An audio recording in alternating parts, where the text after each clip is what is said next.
All right, everybody. I'd like to welcome you all to today's virtual meeting of the Community Voices that's going to be about pine pollen. We are lucky enough to be joined today by Brendan Hamilton, a pine pollen expert. He is a brand ambassador for, I believe it's Canadian Pine Pollen, and also a V DAO contributor. Just some quick housekeeping items to take care of. If you have any questions, feel free to put them in the chat, put them in all caps so that we can, easily pick those out. And yeah, without any further delay, Brendan, welcome. Hey, Ben, really appreciate you having me here. I think this is going to be where the technology questions come in. How am I going to screen share? And is there a specific way to do that?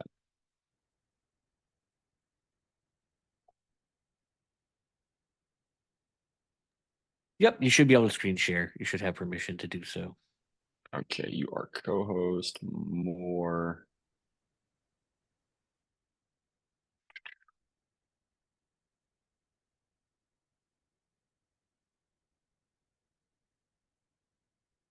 I'm used to using Google Meet.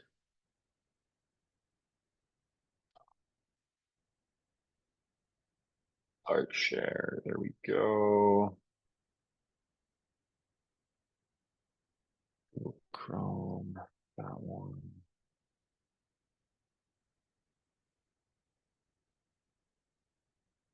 Beautiful.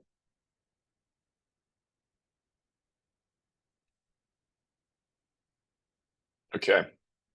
Is the first slide coming up for you guys? Yep, coming in through nice and clear. Okay, beautiful. Yep, same here. Beautiful. So thank you so much, Ben, for the introduction. Before I get into the presentation today, I'd like to start with a bit of a preface. So I have Métis heritage. I'm from Canada. So in Canada, Métis is a culture of First Nations and predominantly French, Irish, and Scottish European heritage. And so that's a lineage um, that I'm really, really blessed to be a part of. It's informed a lot of my worldview. So I have quite a mixture of European and Indigenous worldviews. And part of the teachings that I've been given is that when I speak, I can only speak to the extent that I understand a concept. And with that, there's also the belief that no one can have an absolute truth in many things, and that your understanding of a concept, if you choose to do so, can be expanded throughout your lifetime. With that being said, when you are speaking to something, you're doing your best to speak as accurately as your command of language allows you to, and to really only speak to the extent of your understanding, not only to respect yourself, but to respect everyone that's listening. So, what I would say is that everything I'm going to share in this presentation today is the extent to which I understand it, given my experiences and my position in life. There very well may be questions or things that I just don't know or may not have answers to. But I'm always willing to engage in conversations and to explore and to really expand what I would say is like my map or my paradigm or my conceptualization of things. I try to put very little stock in being right and much more stock in learning and expanding. And I think that's actually probably one of the beautiful fundamentals of blockchain and probably what this DAO is based upon as well. So that would kind of be my opening. I had an amazing experience this summer through May and June. I was able to go harvesting for the first time for a company that I've been an ambassador for called Canadian Pine Pollen. They are the global standard for the highest quality production of wild foraging. And I got to write a blog post series for them as well, which is going to inform a lot of what I share with you here today, essentially on sustainable harvesting practices, the impact that those practices have on the environment, as well as the impact of pine pollen on the environment, and the medicinal benefits of pine pollen. So this is a quote that I take to heart in almost everything I do. The successful man is the one who understands his role in the chain of sustenance and who dedicates his efforts towards maintaining harmony and balance within all creation. the degree to which his acts demonstrate that sort of understanding is the paramount consideration in assessing his success as a developing, always progressing human being. So the way that I would approach ethical and sustainable harvesting methods is through a paradigm of what one might call right relations. Given my experience, I believe that right relations is a practice of proper decorum with land, people, and the recognition of interconnectedness of all beings through reciprocal relationships. Now, in my experience harvesting, a lot of that had to do with how I interacted with the land. So coming in, trying to leave as little impact, whether it be through where I'm walking, through garbage, through other things on the environment itself. The second would have been with landowners. Wild harvesting is you're driving through the countryside looking for stuff. And because it was my first season, I did not have access to a lot of the stands that other harvesters knew about. So I had to go and look for my own. That meant seeing beautiful trees on a piece of ranch land and being able to approach those landowners who 100% of the time had no trespassing signs and explain to them, hey, this is what I want to do. I'm not an asshole who's trying to come on or damage anything. I'm actually very respectful. And we'd also like to compensate you and partner with you in the future if that's something you're interested in. 100% of the time, I was able to build those relationships and able to compensate them, which was amazing. And then kind of the third aspect in terms of right relations was the company and the coworkers. Pine pollen harvesting is piecework, which means you get paid for what you harvest. And in many other realms where piecework is, people can get really selfish.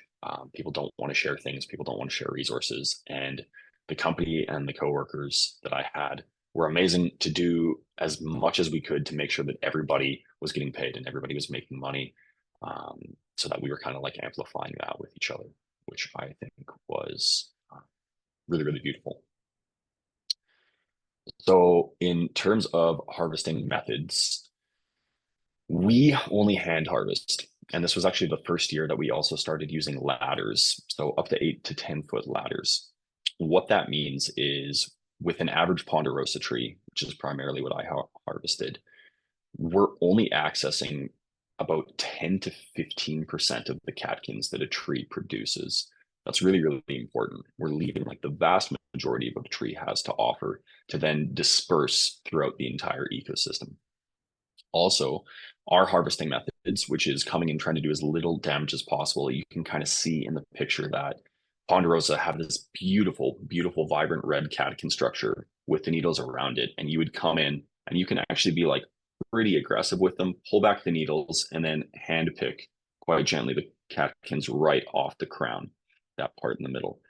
What that's doing is it's essentially giving the tree a haircut and it's saying, hey, we're only taking enough so that you still have a ton of vitality and energy. And the tree's actually going to have enough time throughout the season to produce more nutrients that through the winter and into the next spring are just going to promote more future growth. So the way we're harvesting is actually really beneficial for the trees and really good for long-term sustainability and future growth of the catkins. Now, I think the third kind of major aspect of how I approach sustainable harvesting methods is an indigenous worldview of abundance versus scarcity. So I was harvesting primarily out in the Okanagan area in Canada, and then ponderosa stands go all the way down the west coast into the States.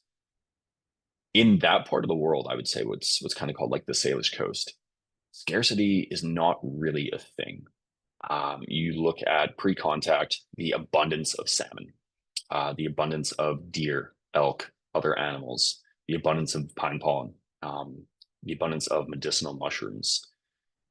There were more resources than you could really ever fathom consuming. And in indigenous worldview, you would never try to consume absolutely everything in an environment. It just wouldn't make sense.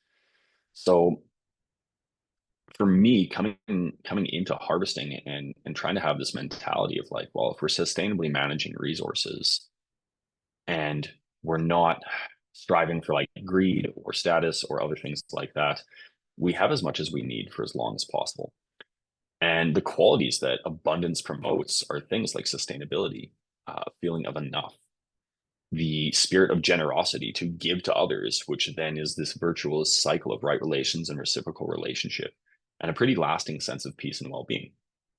Whereas a state of scarcity promotes qualities like fear. It's a pretty good means of short-term control, and a pretty acute sense of disease or dis-ease within the world. And I know that this DAO is based upon sustainable methods, and a lot of systems within our current world are based on scarcity. They're not based on, I think, like natural principles like this, and they're driving unsustainable, I would say, just mindsets within people moving forward. So that was kind of like a final thing about sustainable harvesting methods for me, is this mentality of abundance versus scarcity that kind of ties everything all together. So the ecological impact of pine pollen.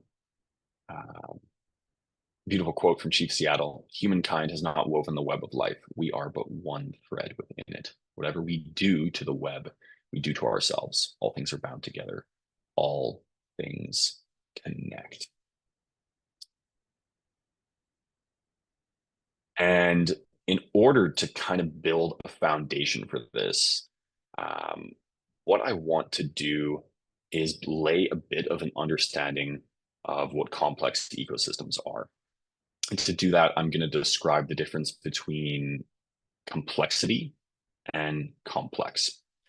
So we have a lot of complexity in our world. An example of something that has complexity is a car. A car has thousands of different parts that are put together in an intricate way that a lot of us don't understand. But complexity is fragile. You take one key piece out of something that has complexity and it stops working completely. You take an engine out of a car, it just doesn't work completely. But somebody who has expertise with complexity, or a car or computers or anything else like that, can figure out how to diagnose, replace, and make that system work again. So it exists almost in isolation. Something that is complex is an open system rather than complexity, which is closed system. A complex system is something that is resilient. So you look at a forest. Well, if you take one tree out of a forest, the entire forest is not going to stop working, right? You maybe take a couple thousand trees out of a forest. That is going to have an impact on the complex system, or the complex ecosystem. But the amount of permutations and different things and factors that you would really have to understand, even within that system long term, to understand what the changes are, how to fix it, are pretty astounding in scope, and something probably beyond like our actual conception. And so when you look at pine pollen's impact on an ecosystem, it's an impact on a complex ecosystem. So I can only really explain like what I understand in terms of its impact on it, but there's just so many different different impacts and effects that are probably beyond what I really know. I would say the primary impact of pine pollen on its ecosystems is the impact of long-term fertility. So I've got two pictures on the slide. The picture on the left is one of the properties I was really blessed to harvest from. This is a third generation regenerative cattle ranch that has been managed by one family. They at one point had 10,000 acres, and then they donated about 80% of that to the BC Nature Trust, which I also got access to harvest on. So this is probably the most pristine pasture land I've ever been on, such that it was creating its own microclimate, which is what a lot of pristine pasture lands did. They have such a great carbon cycle that they produce their own rain. So every single day that I was there, it would be completely sunny, but I would also have light rain coming down periodically. The like density of the soil, everything was amazing for feeding the trees. And so on the right, you have my fist next to a ponderosa catechin. And that is the biggest ponderosa catechin that the company has ever seen. And that was the entire tree. That's about softball size. So what I can kind of extrapolate from this is that when you have extremely well managed land that is operating as an ecosystem should, it produces extremely potent results. Um, and when you look into like the different medicinal compounds, which we'll get into later, essentially what you see is the catechin is the male component of the tree. It is like the sperm, it's the pollinator. And so each spring, once those catechins mature and release that into the ecosystem, they are essentially like they are offering their fertility to the entire ecosystem to spread that throughout. And it's this like virtuous cycle of that goes into all the plants that then the animals eat, and then that gets cycled through the animals, which then gets cycled back into the soil. And then you have all these other components of decomposition that are just creating this amazing, amazing long-term sustainable fertility.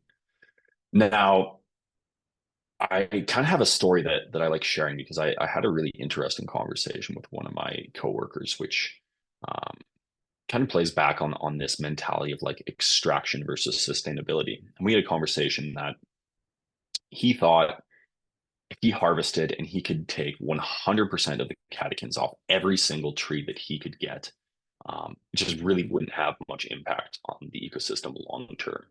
And I questioned him on this, and he said, "Well, I like prove to me without a shadow of a doubt that it would have a negative impact on the ecosystem." I said, "Well, I can't. Like, I can't do that." And part of the reason is this is a complex system. So if you harvested 100% of the catechins off a tree every single year, it might take 50 years to really see the long-term impact of that on the ecosystem.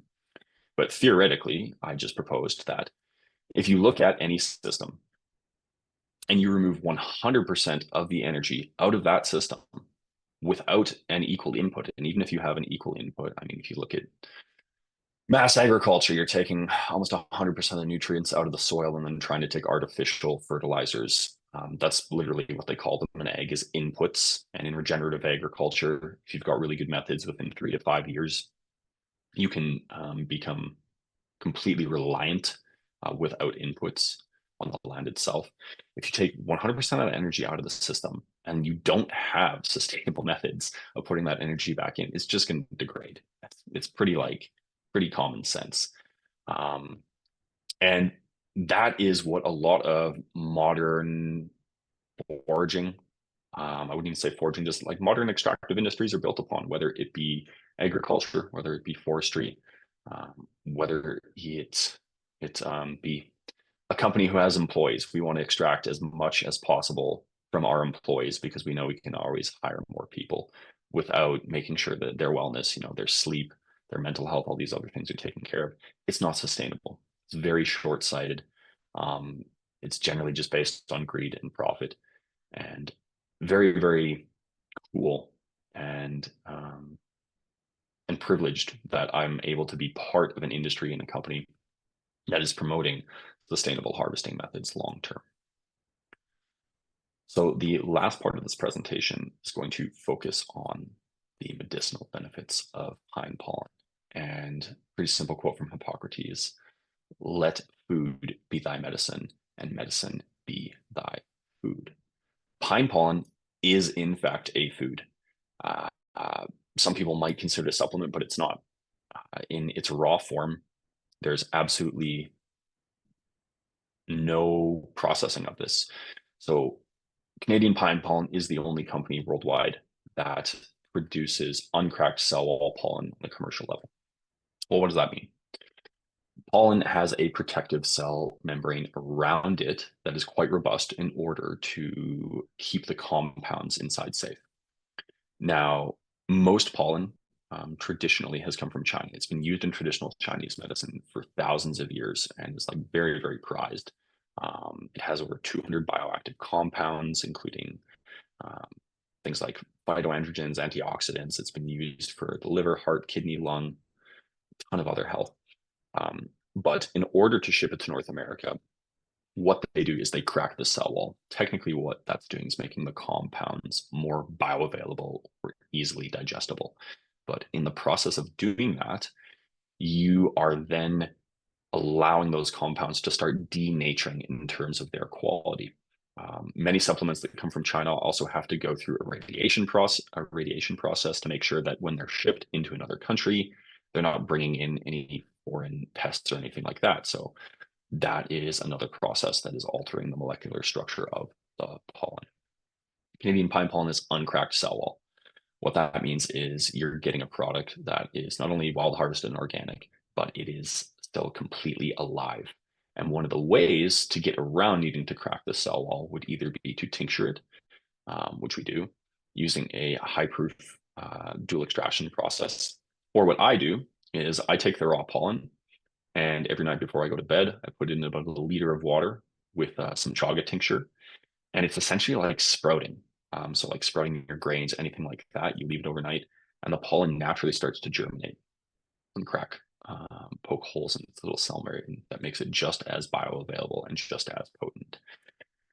So that's like kind of one of the cool things is it's this unequivocally superior form of pollen that we're incredibly lucky to have access to in North America.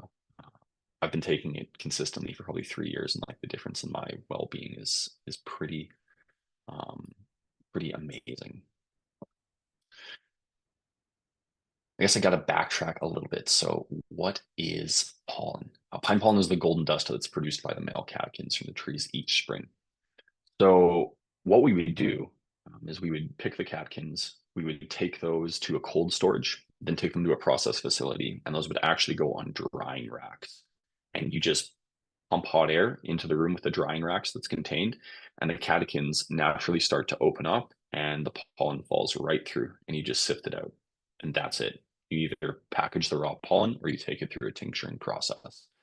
Um, it is packed with a pretty amazing host of medicinal medicinal benefits and things that I would say just overall are incredible for your vitality. So the first major one would be what we call phytoandrogens or brassinosteroids. So these are compounds within the pollen that are essentially bioidentical testosterone, but very, very intelligent. It's not like taking TRT or exogenous testosterone levels where if you go on those things, you can become reliant on them. You can pretty severely mess up hormonal production and either take quite a long time to go off of those to come back to a natural state where your body can produce it yourself, or some people can be reliant on it forever. So it's intelligent in the sense that it raises testosterone while balancing everything else.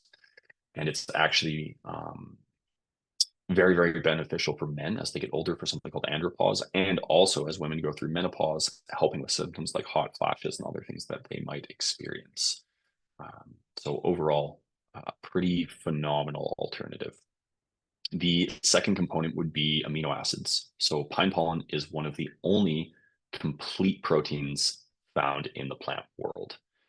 It has all the essential amino acids and a total of 20 plus different types that are pretty essential for everything in the body. Um, Especially, I would say, for like cellular repair, DNA, RNA, everything like that. It also has MSM, which is a sulfuric compound that is essentially like natural plant collagen. So hair, skin, nails, really important for those. It has glutathione, which is one of our body's primary antioxidants. So that's really going to help with inflammation. It has superoxide dismutase, which is something that can be very, very beneficial in protection against cancer within the body. And then its vitamin and mineral profile is pretty robust. You've got vitamin A, B, C, D3, E, and minerals include things like calcium, magnesium, phosphorus, potassium, silicone, copper, iron, manganese, selenium, zinc, as well as a lot of other things.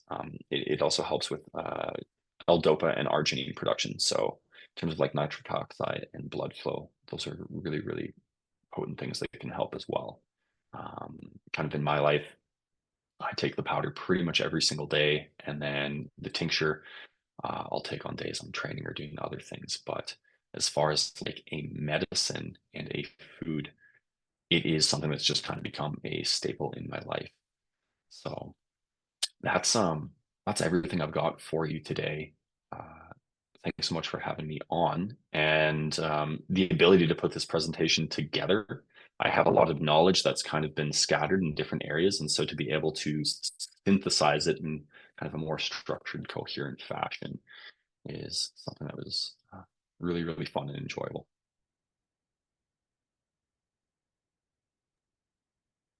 This was amazing, Brendan. Thank you. I Yeah. have a couple of questions myself, but maybe Joanna, if you're here still, do you have any questions for Brendan?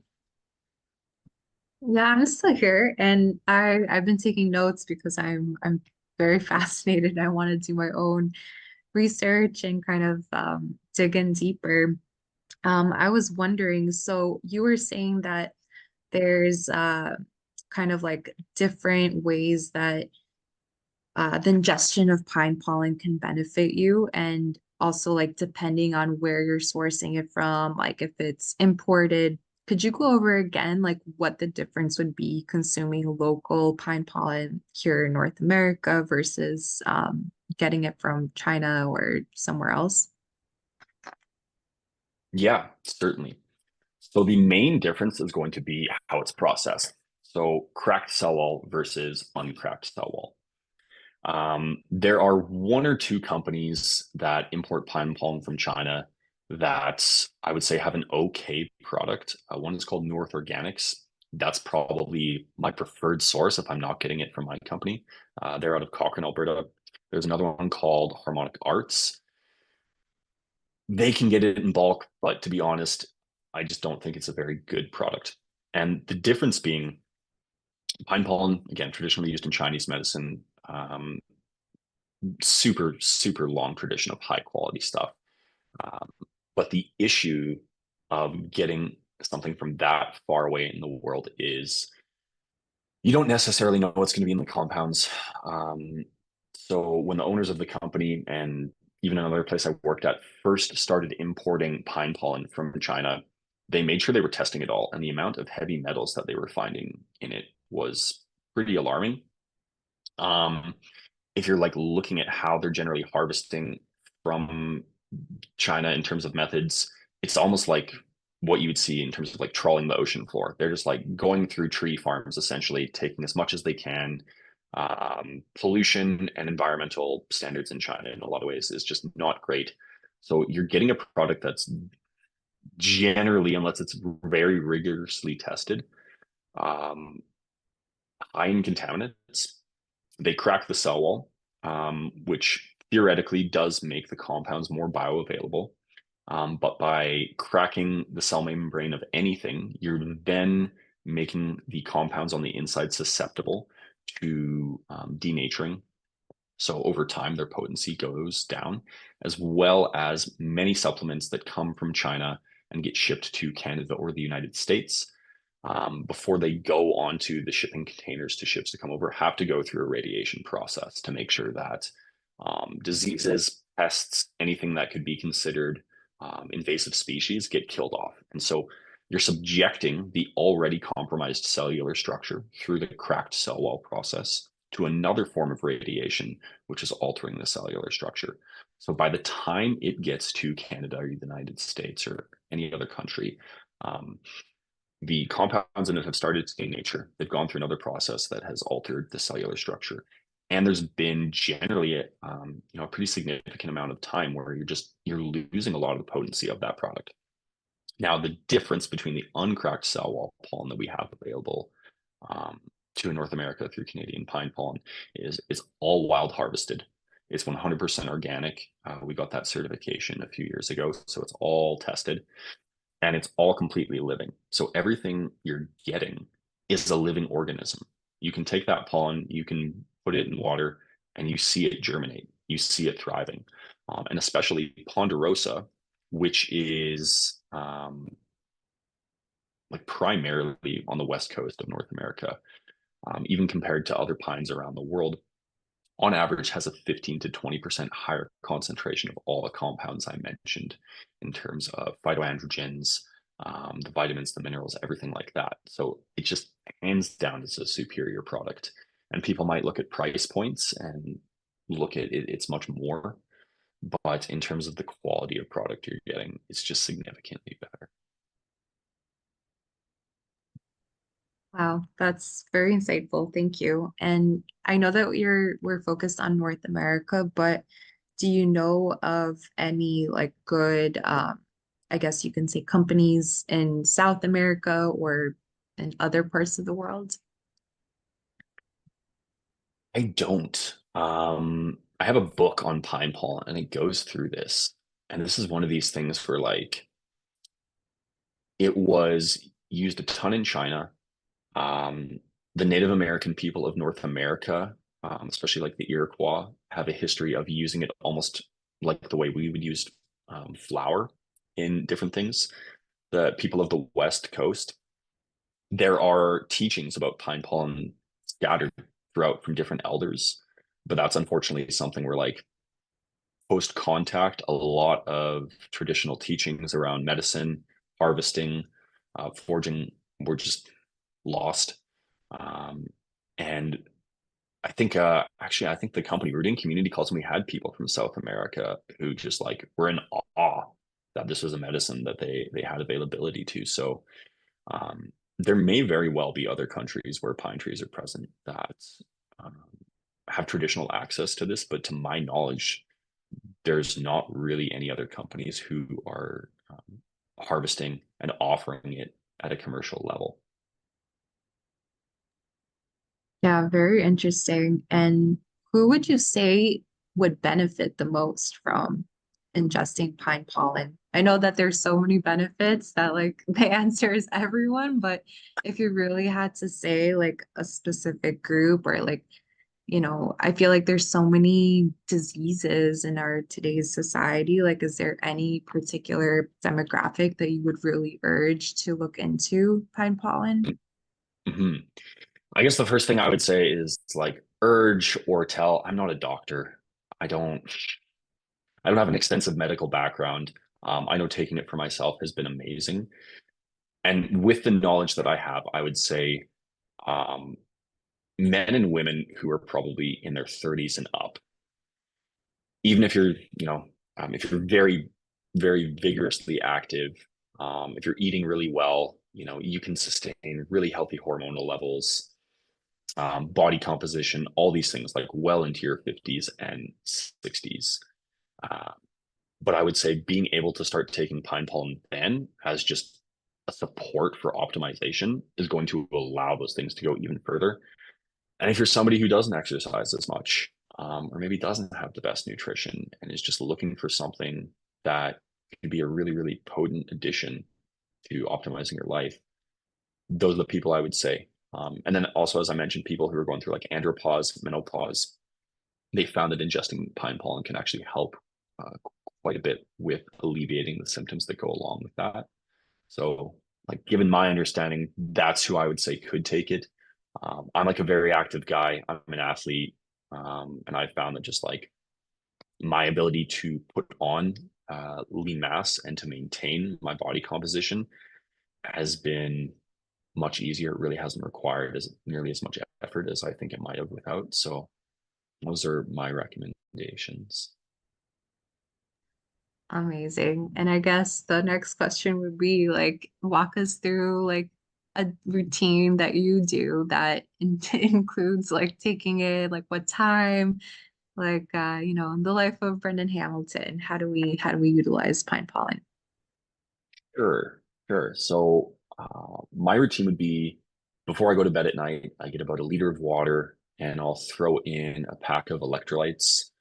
I use a brand called Element, LMNT, which is all over every health and fitness podcast you can possibly imagine.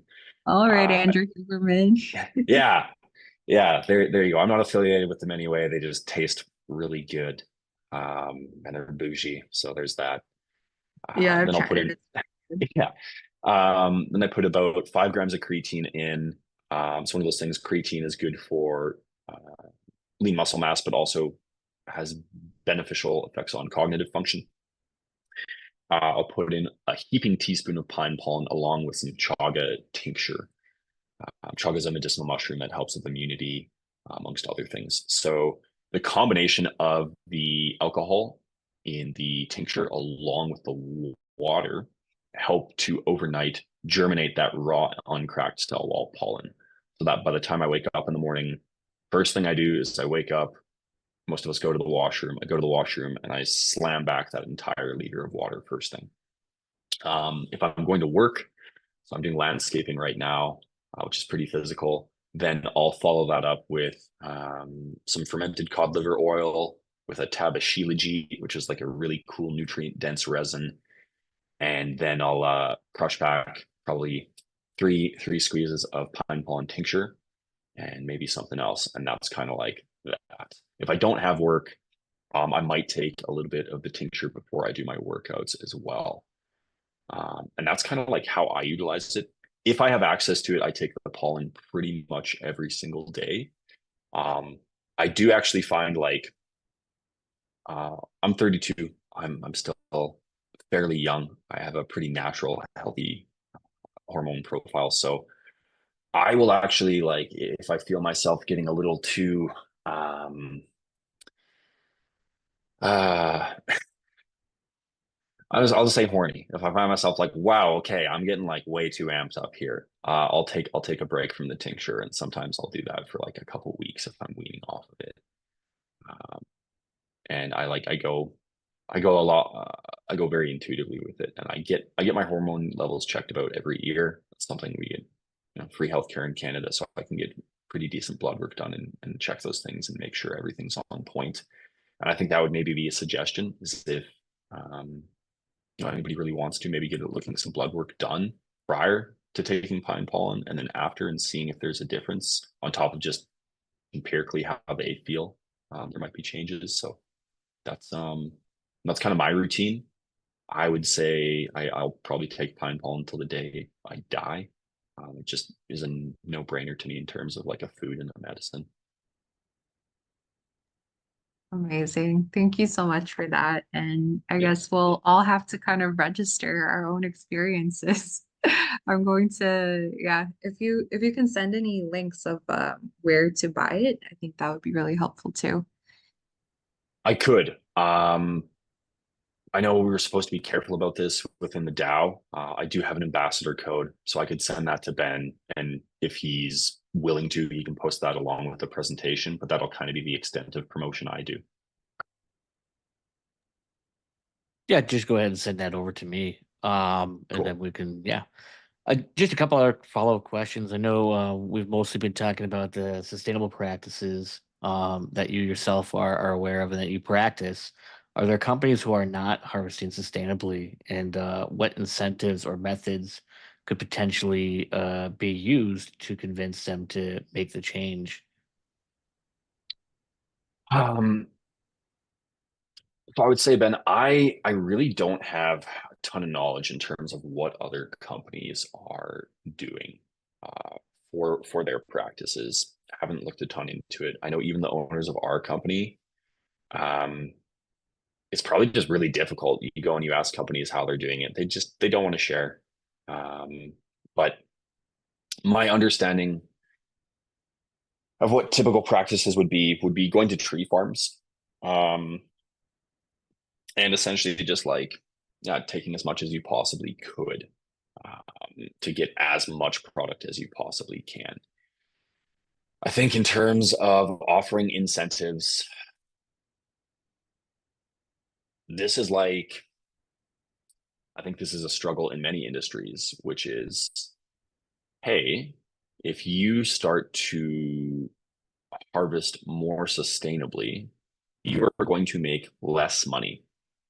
You are going to have to pay your labor, your harvesters, more money, and you're going to have to raise the price of your product, which means that potentially in the short term or even long term, you're going to lose a customer base that is accustomed to having a lower price point.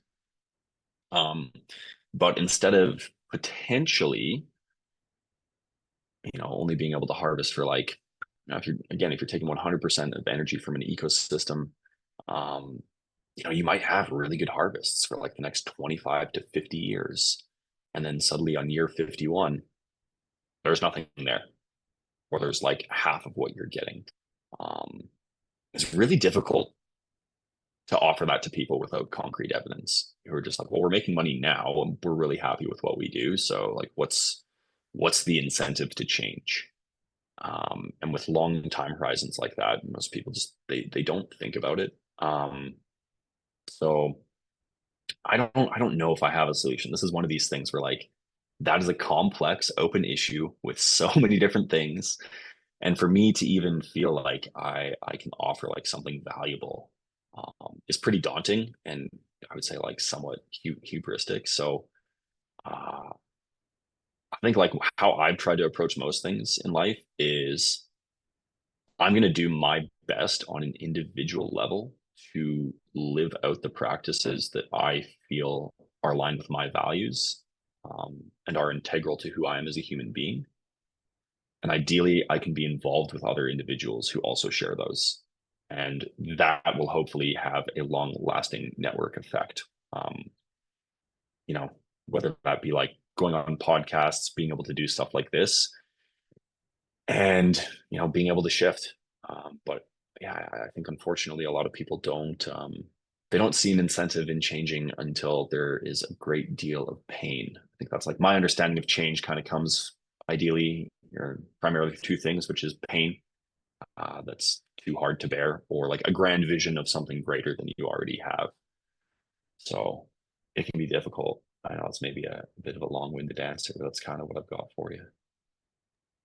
No, I think it's quite fascinating. I mean, it's definitely difficult to when an extractive method proves to be economically more viable or seemingly so, at least in the short term, than a more regenerative or sustainable practice.